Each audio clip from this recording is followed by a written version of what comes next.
আমি ব্যক্তিগতভাবে আপনাদের এই এলাকার সন্তান, আপনারা আমাকে অনেক সাহায্য করেছেন, আমাকে কখনো বিমুখ করেননি আপনারা।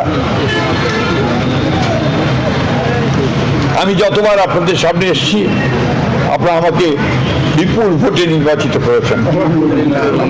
আমি সবসময় আপনাদের বলেছিলাম এটাই আমার শেষ নির্বাচন, আমি আবারও বলছি এটাই হয়তো আমার শেষ নির্বাচন। আল্লাহ তাআলা যেন আমাকে তৌফিক দেন, আমি যে প্রতিশ্রুতিগুলো আপনাদেরকে দিয়েছি সেই প্রতিশ্রুতিগুলোকে আমি রক্ষা করতে পারি। আমরা ইতিমধ্যে আমাদের সদর উপজেলাকে এক্সপার্ট ইঞ্জিনিয়ারদের দক্ষ হাতে দেশের মানুষকে প্রতিদিন সুরক্ষিত রাখার প্রত্যয় নিয়ে এলো সেফ সার্কিট ব্রেকার।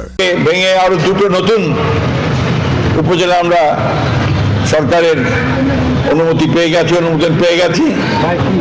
আমরা আমাদের এতদিনকার এলাকার মানুষের যে একটা আকাঙ্ক্ষা ঠাকুরগাঁতে একটা পাবলিক ইউনিভার্সিটি তৈরি করা, সেই ইউনিভার্সিটির অনুমতি আমরা পেয়েছি এবং তার ভাইস চ্যান্সেলর আপনার সামনে আছেন ডক্টর ইসরাফিল শাহিন, আপনাদের এই নর্থবেঙ্গলের আমাদের পাশের ছেলে, তিনি এখানে অত্যন্ত পণ্ডিত মানুষ, তিনি আমাদের এই বিশ্ববিদ্যালয়ের ভাইস চ্যান্সেলর নিয়োজিত হয়েছেন।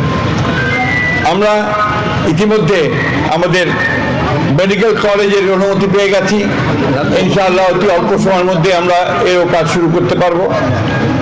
আমরা এখানে আপনার সবাই জানেন যে একটা ইঞ্জিনিয়ারিং কলেজ তৈরি হচ্ছে, আরো অনেকগুলো প্রতিষ্ঠান আমরা চেষ্টা করছি এখানে নিয়ে আসার জন্য। আপনারা সবাই দোয়া করবেন যেন আমি কামিয়াব হতে পারি, আল্লাহ যেন আমাকে তৌফিক দেন সেটা করার জন্য। সবচেয়ে বড় আবেদন আপনাদের কাছে, আপনারা সবাই এই মসজিদকে সম্পূর্ণ করবার জন্য সবাই মিলে সহযোগিতা করবেন, যারা যেখানে আছেন।